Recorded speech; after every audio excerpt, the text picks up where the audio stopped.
This is the new Smart #3, the second model from what is now a collaboration between Mercedes-Benz and Chinese manufacturer Geely, and it benefits from both car makers and their respective brands. Mercedes-Benz has handled the design and styling and built on Geely's battery electric vehicle platform, which also underpins the Volvo EX30, giving it proven credentials from the off. Looking at the design of the front, we can see a sweeping LED headlight that goes round into the side, and we also have an LED light bar across the top here, which serves to give better visibility in nighttime driving conditions. The grille at the front harks back to the internal combustion engine designs, but is not there for cooling. Instead, it houses the ADAS sensors for adaptive cruise control, lane keeping assist, and so on. If we come to the side, we can see the 4.4 metre long body sitting on top of that 2.8 metre wheelbase. We can see why Smart calls this a coupe SUV. It's a large vehicle, but it has the sweeping roofline down towards the back. That hides the panoramic sunroof up here, which gives great visibility to the sky for passengers. The wheels feature plastic covers. That is to reduce the drag from the wheels and increase the efficiency and therefore the range. We also have hidden away door handles, making the side profile of this car nice and smooth, with a bulging body coming out from the wheels, coming out from the wheel arches as well. So it gives it a strong stance on the road. At the back, we can see more conservative styling. We have this black plastic trim down here, which doesn't really add to the overall aesthetic and the white, clean design, but that's there to prevent scuffs and scrapes from being costly. The spoiler at top here hides the slope of the rear window, and again we have this LED light bar going right across the back end. The boot also is automatic opening, and 370 litres space is plenty for a couple of large suitcases. You can also take down this pull-away parcel shelf, fold the front seats down and get over 1,000 litres of space. And you have a double floor here, hiding your charging cables or any other accessories you need. You can also keep the charging cables in the front, at the front, which is a 15-litre capacity. Inside the Smart #3 is a very comfortable place to be. The steering wheel is very ergonomic with a flat bottom that allows you to increase the legroom for the driver, while the floating centre console has plenty of storage. Behind the steering wheel is a 9.2-inch screen, and that gives you your digital speedometer, your multimedia playing at present, and any vehicle alerts that you need to be aware of. There's also the option of a head-up display, which gives you all that information at eye level. Meanwhile, the 12.8-inch touchscreen comes with its own cheetah companion, which is a nice touch, but it is also the hub of the vehicle, where most of the controls are located, including important systems such as climate control, energy usage, ADAS, and audio controls too.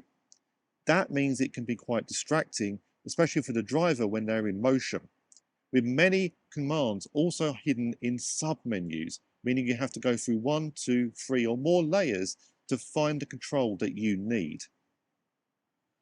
In the back, despite the coupe roofline, there's plenty of room between my head and the panoramic sunroof.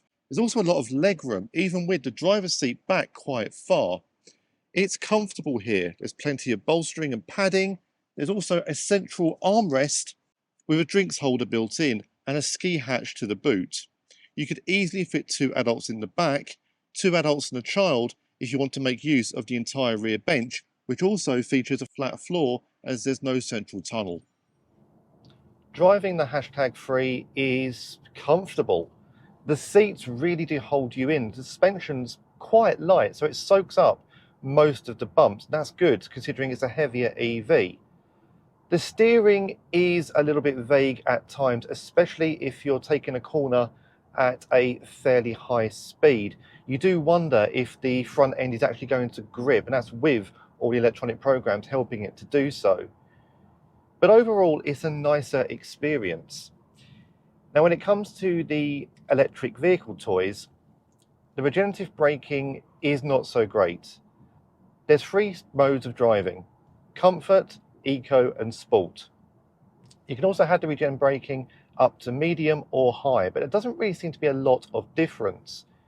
The E-pedal, the one pedal driving as well, is also a bit of an issue. It's not really a true one pedal driving. Having used it a few times, I've had to go back over the brake pedal itself. Having all the controls on the center touchscreen becomes even more difficult when you are driving. While you've got some touch buttons at the bottom, having to set your controls manually on here, check the energy level through an app, change the climate control up or down, adjust the volume of the radio, all of that can be distracting, taking your eyes off the road for a longer period of time, and that's when the fatigue warning kicks in as well. Overall, however, driving the Smart #3 is comfortable. It feels nice. The acceleration is really precise. The steering could do with a little bit more refinement, and all the toys and goodies and electronic gadgets as well could just be tweaked, and that would make it a really ideal vehicle to consider. So the Smart #3 is a decent car, but how does it stack up when it comes to residual values and in competitiveness against key rivals? Autovista Group experts have benchmarked this car in their European markets. The Autovista 24 launch report provides a comparison of forecast residual values for the Smart #3 compared to three of its main rivals in different European markets, alongside an analysis of the vehicle's strengths, weaknesses, opportunities and threats. You can find the full detailed report alongside other models we have covered on the launch report section of the autovista24.com website. Looking at the UK market, we can see that the Smart #3 Pro Plus model starts at £36,260, cheaper than its competitors but only just less expensive than the equivalent Kia Niro and Renault Scenic E-Tech.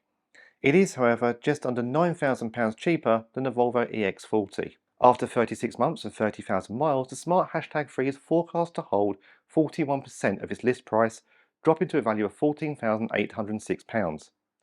This is the best value retention of the four. The Kia Niro and Volvo EX40 each hold 38%, although the Volvo's value is higher due to its larger list price.